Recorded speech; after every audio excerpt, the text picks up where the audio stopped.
Guys, 16-year-old na pinsan namin. Yan. Ayan po itsura ng pagkakalibig sa kanya. Yan. Mahal na mahal po namin siya, kaya ganyan po kalalim. Yan po.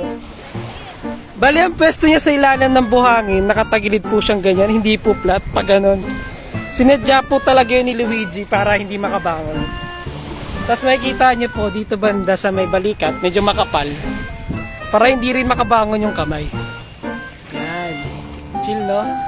Chill lang. Ayan, may salbabida para hindi mainitan. Ito, goggles to para hindi malagyan yung bunganga niya.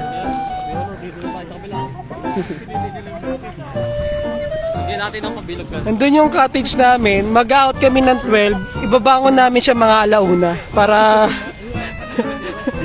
goods na goods.